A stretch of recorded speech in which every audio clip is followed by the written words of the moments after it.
The Coliseum was a place where the best of the best threw down to see who would be the last standing. Some contestants came from nothing, just to rise to the top.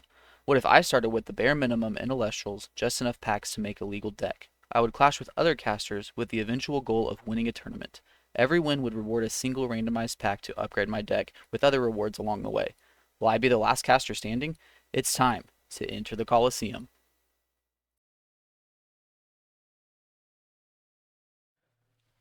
Welcome back, friends. We are here for episode 18 at this point.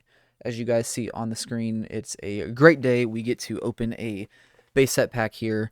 I did try to shuffle the packs around a little bit. In my experience, I've noticed that sometimes the full arts and whatnot can get stuck on the bottom of the boxes. So I tried to shuffle them. Previously, I was just picking from the top of the boxes that I've had. So, anyways, we'll see if we can get anything good today. So excited to open this. Shout out to Stellar Christoph here, the biggest Sonic Core fan that I have met so far. As you see the Sonic Core on the pack art.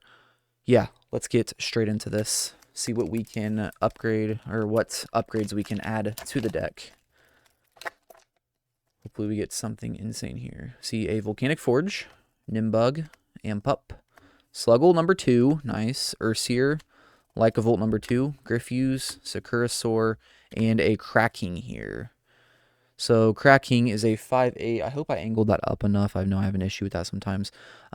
Cracking is a 5/8. When you cast this Cracking, you can choose up to 2 unoccupied slots in an opponent's Celestial row. Those Celestial slots cannot be used as long as this Cracking is enchanted. So interesting rare hit right here. I'm not too sure what I think of that.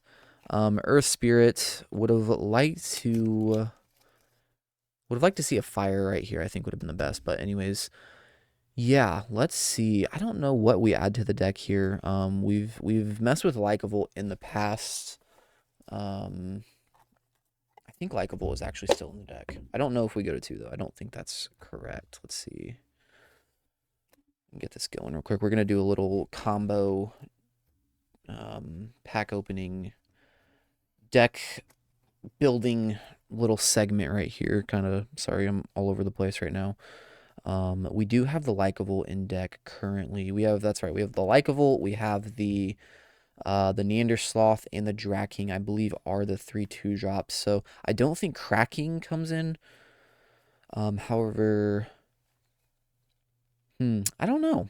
I think we keep with the 1/1/1 line here. This is kind of like the first, not necessarily like huge option or choice that we have to make, but like I feel like this is kind of big here. I like having the Lycavolt. Oh, different arts, by the way, sick. This is the Shattered Stars art. That's right. So we do have more Thunders. I think no, we might only run 3. It's been a while. Let's see. Toxeon. We know we have the Rabbit. We have the Jolton. We have the Quackle. So we have what, 4 Thunders. And so the likelihood of us having one of those Thunders in hand with the Lycavolt at the same time in order to ascend over and get the correct enchantment is pretty decent. However, Lycavolt, they're both, Lycavolt and Sloth are both having to destroy something in battle. We know we have a lot of Earths as well, but we also have a lot of Waters, and Draking coming in I think is just absolutely insane. So I think we're going to stick with these 3. If you guys think differently than I do, let me know in the comments. I think there is an argument for the Lycavolt coming in over one of the other 2. So yeah, we'll see. Sakurasaur 6/8, expend 1 Earth in order to draw 2 drop. Stats are okay effect, but I don't think it's going to be that great for us. Griffuse is a 5/3. When you Nexus Thunder or Wind from a Divine, or you can Nexus Thunder or Wind from a Divine Rune. When you do, you can special send this Griffuse to Voltempest from hand or deck. This might come back later. If we can get a Voltempest, then this might be pretty crazy. Actually, now I'm wondering, when we opened the original boxes and we got the box toppers, I don't know if we counted that as part of the collection, because I want to say Voltempest was a part of, or was the box topper for base set. So let me know what you guys think there. I don't think I have them in here right now, but I'll go back and look at the footage. Do you think we should get those box toppers as part of the collection?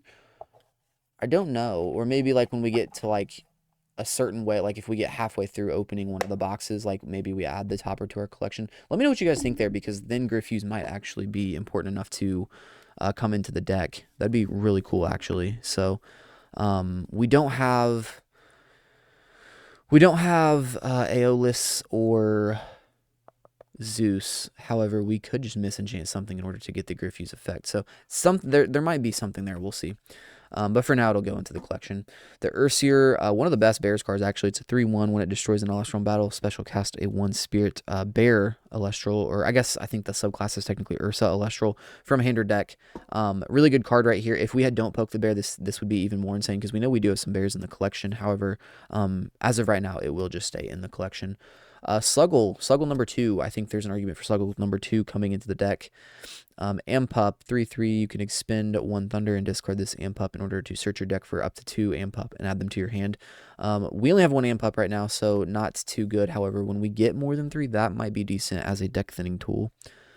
We see a Nimbug right here. This is funny to me every time I see this card. When I met all my friends at Dallas, they all went crazy in Dallas, and the Elestronauts were calling our group the evil Nimbugs. More so them than me, but yeah. So every time I see this card, I think it might have been Coder that drew like an evil Nimbug thing, and it was a joke that was going around. So this card brings back funny memories. But 1/1 Wind, you can expend Wind in order to special ascend this Nimbug to Siracoon from hand or deck. Interesting there. Again, have to look at the collection here to see, do we have a Siracoon? I don't believe that we do, but that would be pretty big if we did. So I'm going to double check. No, we do not.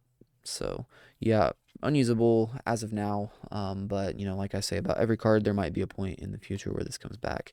And then Volcanic Forge, is this our 3rd Forge? 2nd, 3rd, there's a Forge right there. We also have Stoke the Forge. We might have to think about something there.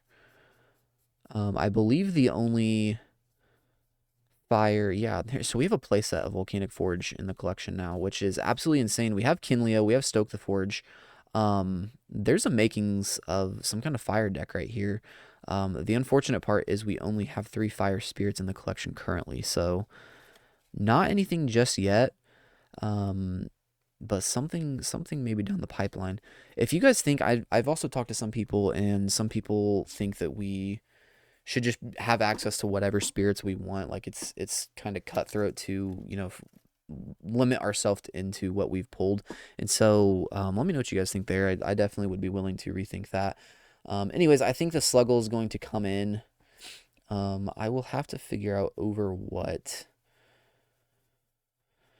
And that's going to be a fun choice because I feel like we're kind of at the point where everything does something. We are at 2.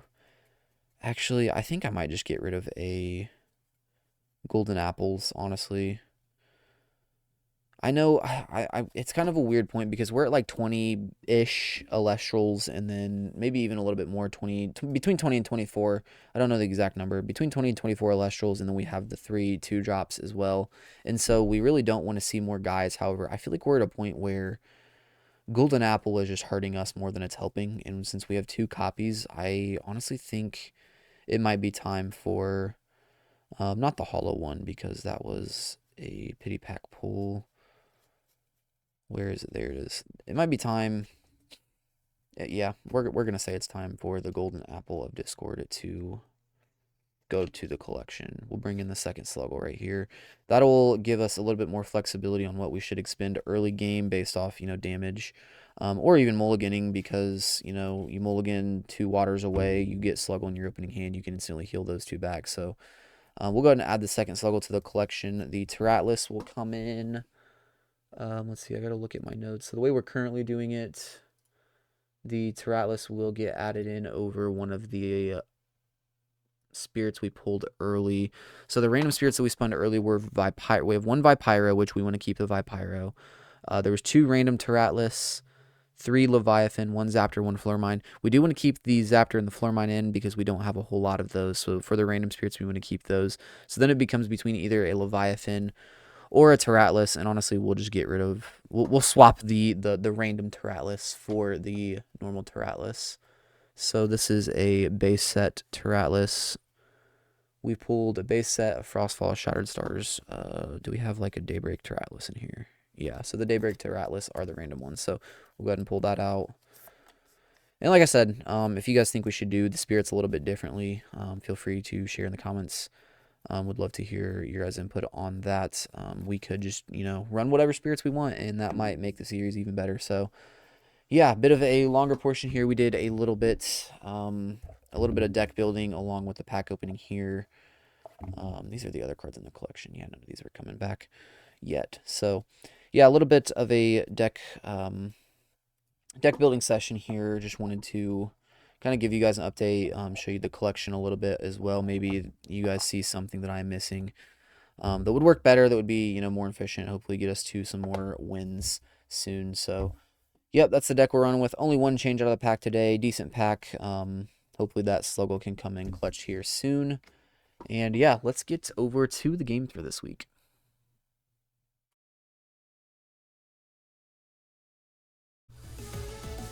Welcome back to the Coliseum. Today we are here with a couple games against Kuballo. I believe I'm pronouncing that correctly from the Elestrals Discord. Kuballo, if I'm not pronouncing that right, definitely let me know. I did not ask this time, so hopefully got that correct. But anyways, yeah, a couple games here today. Kuballo takes play, and we'll start with an expended draw, set a card, and pass. So pretty tame opening here. Once again, leaking cards. I'm good. Okay. I know I've said it like a million times that I'm actually going to go adjust my camera angle as soon as I'm done casting over today's clashes. It is a problem. Every time I look at one of these after playing like half of the game, I'm sitting here showing my hand. I gotta stop doing that. So I'm making a note of it. If you guys see that again, yell at me. Yell at me in the comments. Anyways, I'll cast out a Rummagem, set a card right here. I believe with the Rummagem, I want to say I searched out the Mudlet. Was able to swing for a damage and pass it back over. Mudlet felt like the best option in this scenario. We really only have three options, being Sprouter, Mudlet, and Moss Station, and Mudlet is just very versatile, so felt like a pretty good option. We see a Water Spirit hit the board here and an Eddy come down. Eddy will go ahead target the Rummagem with the effect in order to switch into defense. And the reason behind doing that is to play around Argo potentially. Argo still can stop the attack right here if you bring down like a Scythe emitter onto the Rummagem. However, Eddy won't kill itself if it swings into an attack position Elestral that gets a necklace thrown on it with an Argo. So pretty smart play actually right there. And then also a back row set right there. So we will get play back. We have the Mudlet to cast out that we searched for the last turn. Be able to switch the Eddy to defense here. Try to swing over it, and we are met with a Tsunami. So Mudlet goes to defense. Bit unfortunate right here. Gonna fall a bit behind on tempo. Do have a back row set, so hopefully we have some kind of counterplay there. Looks like we will see the Eddy shifted back to attack. And looks like we're going to see another expended draw. So, yeah, Kuballo was telling me before that this was a new deck that he was trying out. He wanted to see how it was going. I remember we were talking, or when we were playing the Clash, we were talking about how he was not seeing any of the guys. I know that's the second expended draw very early in this Clash. We'll see if that changes here soon. Third set on, well, two sets that turn, that's right, because there was the Tsunami flip the last turn. So two new sets as well.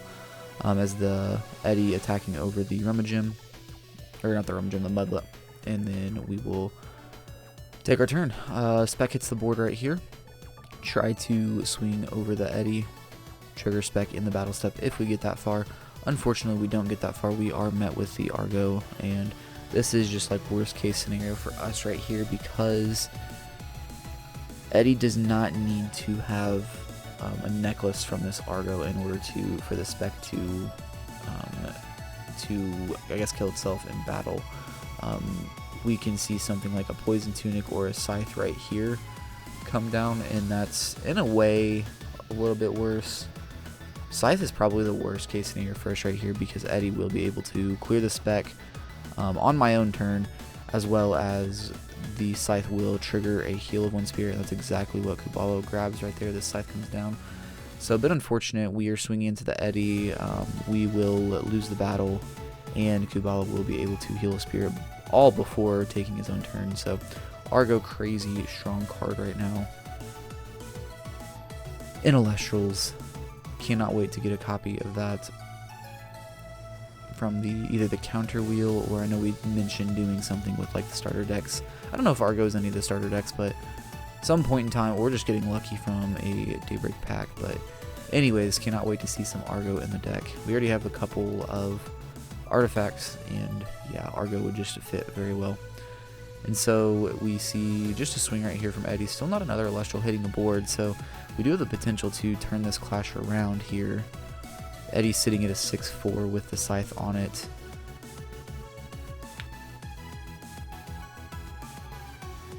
Yeah, we haven't expended too many spirits or went through too many spirits so far in this clash. Still pretty early for us.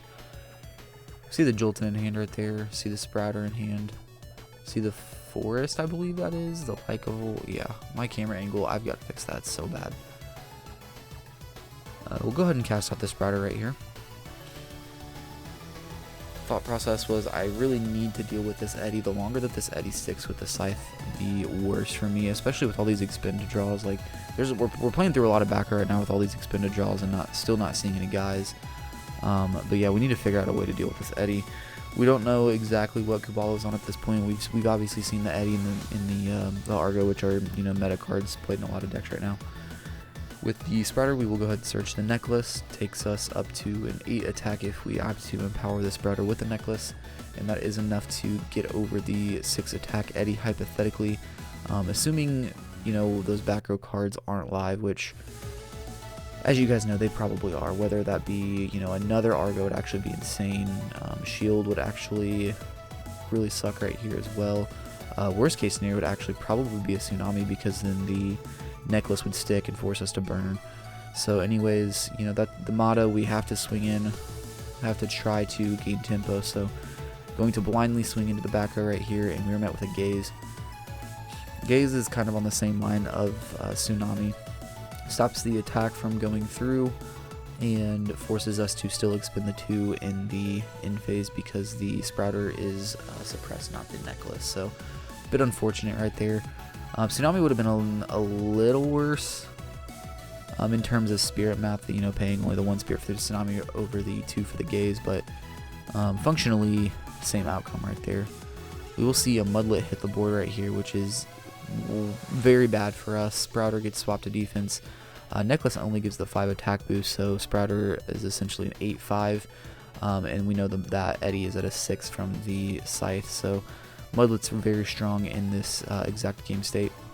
We'll go ahead and cast out the I think it's Charon's Obol, siphoning 1 from the Necklace. We know we're going to lose the Necklace anyways, so might as well just, you know, take advantage of the Spirit, get the Jar right here, hopefully get into one of our power cards. Seeing off the top, we drew the Verituka right there. Mudlet will get in for a damage right here. Verituka is a pretty solid draw.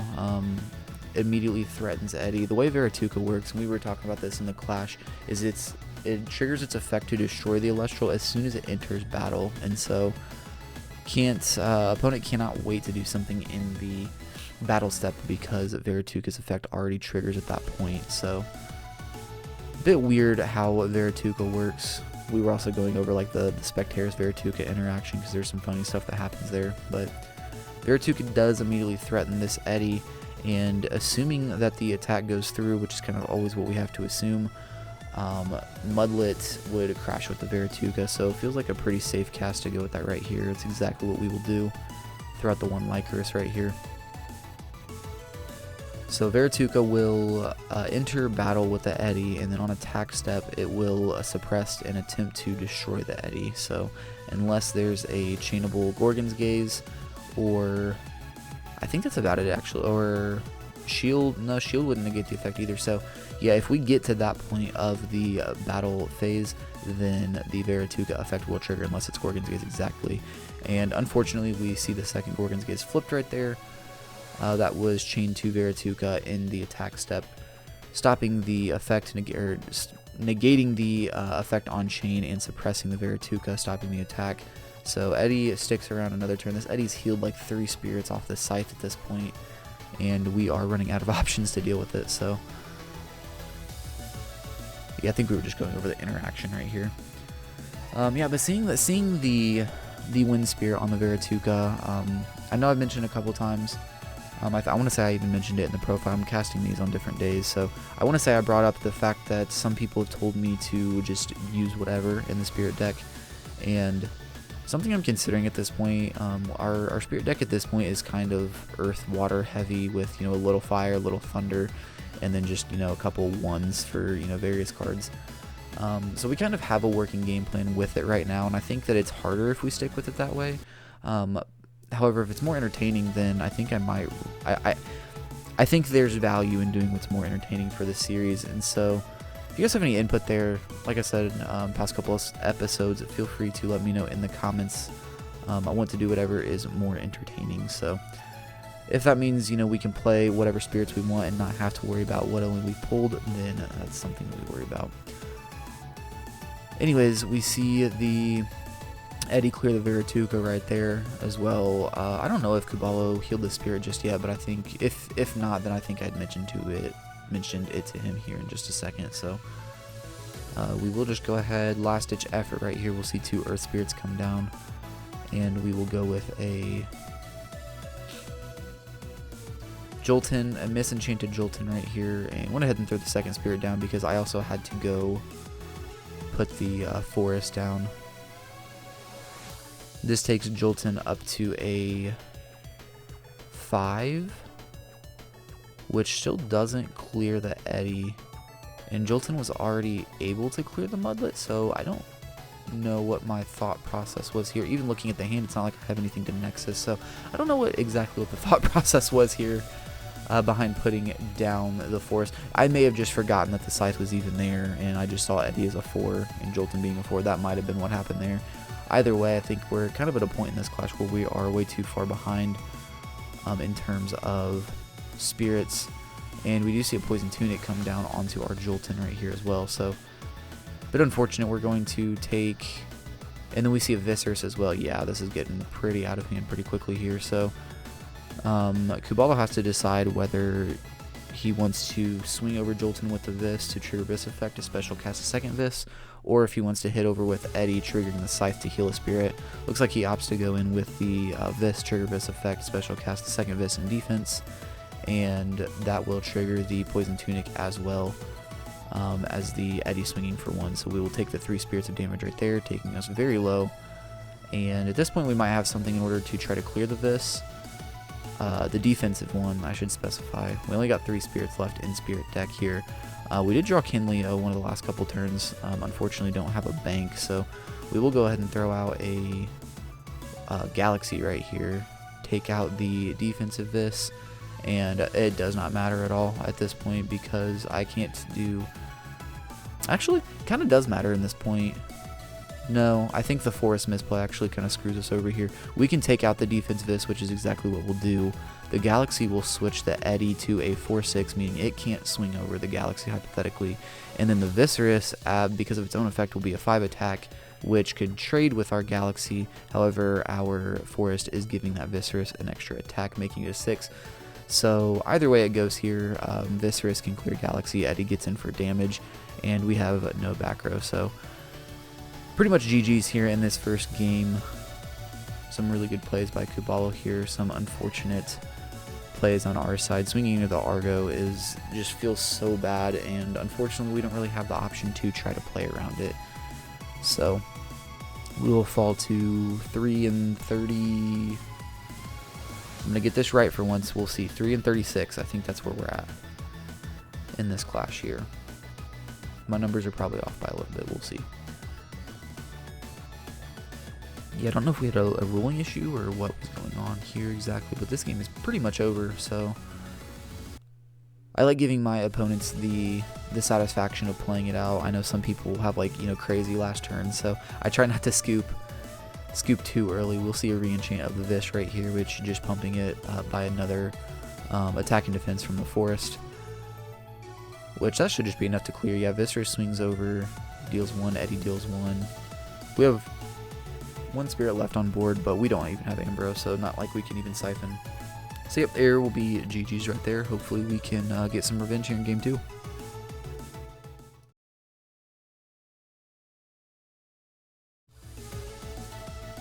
Alright, back in the Coliseum for game 2. Looking to get, like I said, a little revenge right here.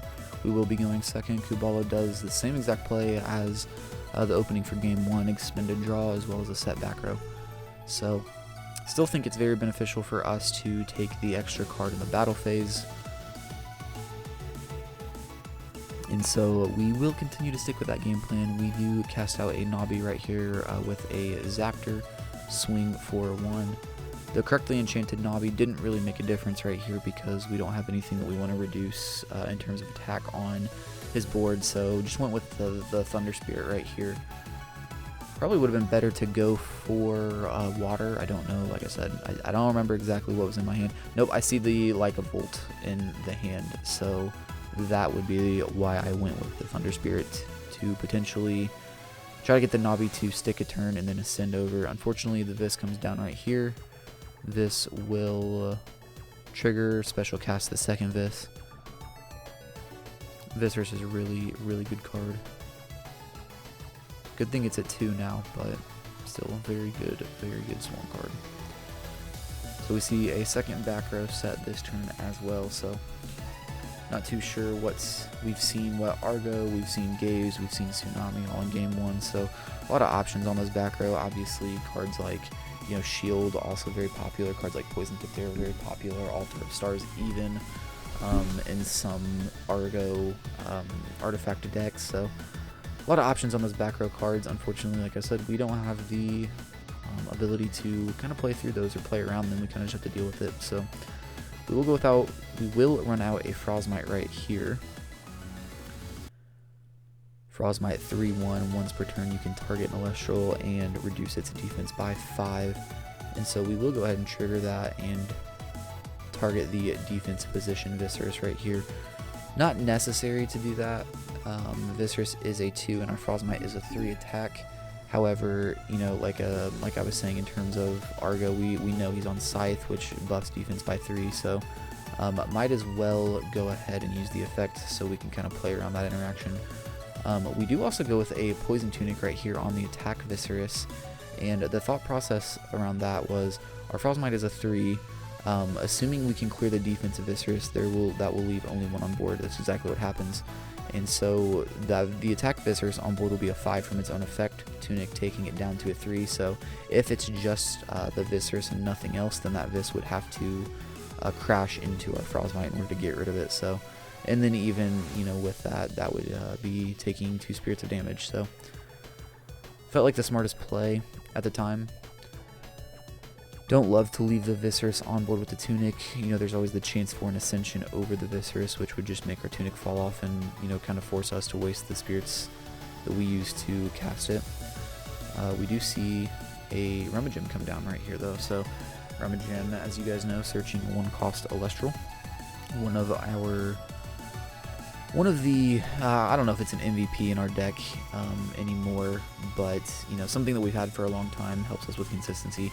We see a Cyanectar come out of the deck from the Rummagem search here. So we did see a Tunic on Kuballo's side in the last game, so making a lot of sense as to the spice that he was going for, that he was telling me about before we played. Cyanectar, pretty scary card, especially if it is comboed with the Poisoned Arrow or Poison Tipped Arrow or the Tunic. Luckily for me, I played the Tunic before that hit the board, so won't be able to ascend off mine. I don't actually know how Cyanectar is worded. I don't know if it can ascend off of your opponent playing one of those cards, but I want to say that it can, so kind of good that we went ahead and threw down the Tunic right there. If this wants to trade right here, like I was saying earlier, that would force him to take 2 spirits of damage, which might be worth it just to clear the Frostmite, because Frostmite can still, in the current game state, use its effect to sink the Rummagem and then swing over. We do see the Vis crash. Kuballo will take the 2 damage from the Tunic, so kind of worked out in our favor right there how we wanted to. We're able to clear both Viscerus with not too much effort. still in this game at this point. We do see 2 back row, and I do go ahead and we had moved the cards to the graveyard, which is technically passing priority, but in some friendly games here, I will go ahead and chain the Karen's Obal to the attack. That will allow me to draw 2 cards, and then I will get the draw for turn. So shout out to Kuballo for being a good sport and letting me play that after the fact. It's a card that's not really used too often. I mean, I flipped it quite a few times since getting it off the counter wheel, but card that's not played too often, so sometimes hard to see the most optimal plays with something that you haven't used too much. We will go ahead and cast out a Toxiswarm right here, which is actually a pretty solid card. Force him to burn a spirit right here, and then we will be able to clear the Rummaging as well. So we know the Cyanectar is in hand, so as long as he doesn't have one of the poison cards to trigger this Cyanectar cast to special, we might be in pretty decent shape right here. We do see the Cyanectar come down, and we know he has 5 cards in hand, so very high chance that we see a Tunic at this point. And we see 2 spirits come out of the spirit deck, so most likely the Tunic. Yep, it's the Tunic. So, ooh, this is pretty rough for us right here. We will see the Wasp Ivy come down correctly enchanted. Wasp Ivy is kind of a house on its own. It's like huge, and then if it's correctly enchanted, yeah, they're the Stellar Wasp Ivy. Yeah, I want to say it's like a 9-3, 9-2, something along those lines, 8-2, somewhere in there. And then if it's correctly enchanted, or if it correctly ascended from the Cyanectar, it's also unaffected by counter runes, so our shield does nothing to it. So really our only out is what we've got, the Earthquake obviously, and then the Eddy or the Mudlet. We also will see a Fluid Forest come down. That is notable because that stops the... Yeah, I think it's a 2 defense because I remember Kuballo mentioning that the Forest makes it not susceptible to Cryoblast, which obviously doesn't matter in our case, but competitively pretty big deal. We will have the Wasp Ivy, will clear the Toxiswarm, and I believe, I don't know, I might have already paid out the damage. So yeah, we're falling behind in this one. I want to say we have shields. I remember seeing shield in this clash. I don't know if we've drawn it just yet. But regardless, it doesn't really matter because Wasp Ivy is unaffected, being correctly ascended. Wasp Ivy also has the effect, sorry, I kind of lost my train of thought there. Wasp Ivy also has the effect that if it is destroyed, it forces your opponent to expend 3 spirits. So all around kind of rough. We do see a Quackle come down right here, and it looks like that effect will go through. It is met with a Poison Tipped Arrow. So effect to heal goes through. We will only heal up to, only have 3 Thunder Spirits. Obviously one of them is under the Quackle, so getting the best value that we can get out of the Quackle. Unfortunately met with the Poison Tipped Arrow right there. I want to say we were actually ahead on Spirits at this point, and so I was just kind of looking to stall here. Kind of fine with the PTA coming down because we were able to heal R2 for a net of 1 after casting the Quackle, and then that's 2 more expended on Kuballo's side.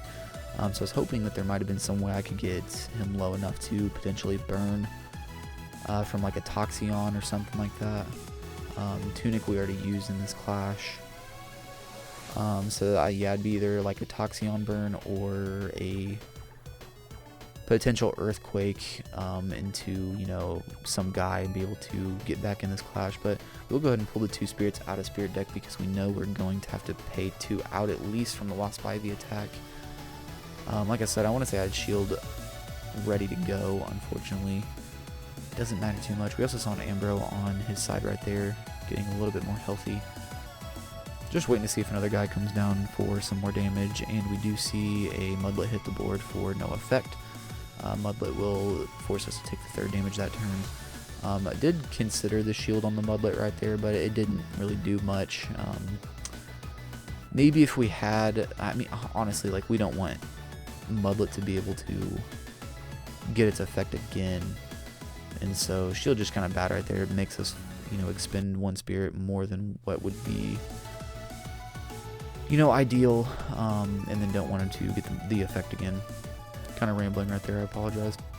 We will cast out the Jotagwa as well as the second backer right here.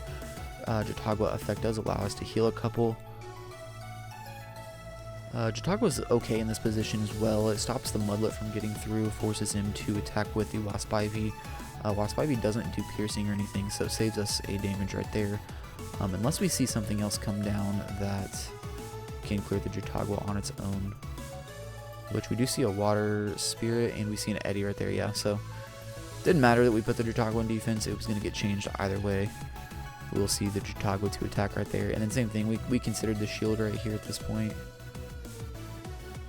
And once again, it just doesn't really do much. We don't want to, spend an extra spirit to get rid of something at this point. Getting low on spirits as it is, so we'll pay out. We'll lose the Jotagwa and pay out 3 right here. Just trying to figure out what the best option is. We have 5 water spirits, threw 1 down already, so we know if we have a Sluggle come down that we'll be able to get the max value out of that. And it looks like we're down to, what, 6 or so, I believe, and Kuballo already has 4 on the board, and we don't have Earthquake in hand, or wait, no, that's right, you guys just saw the Earthquake. I just expended Water, Earth on the last play, and I top decked the Earthquake right there, leaving me with 1 Terratless in Spirit deck, so that's the first time that's happened to me in this clash, and honestly, I should have considered that, knowing that that was my only out to the Wasp Ivy. Either way, it probably doesn't matter, because even if I'm at 6, and if I do pay the 2 spirits for the Earthquake, that takes me down to 4, kill the Wasp Ivy. Wasp Ivy burns me for 3, I'm down to 1. And so, really doesn't matter at this point. Definitely a misplay, but doesn't matter too much. I go for an Expendijar right there and don't see anything else I need. Doing the math for next turn, I'm going to take 5 damage at least. And yeah, I draw and see the Hephaestus right there. Just curious as to what I was going to see off the top. And yeah, now I'm going over my dumb Earthquake in this play. So, take another loss. That's 2 in a row on this new loss streak. Yeah, big shout out to Kuballo. Had a blast playing these games. Hopefully we get to play some more in the future. If you guys enjoyed, feel free to like, subscribe, comment with any ideas. Let me know what you guys think about that spirit thing I was talking about earlier.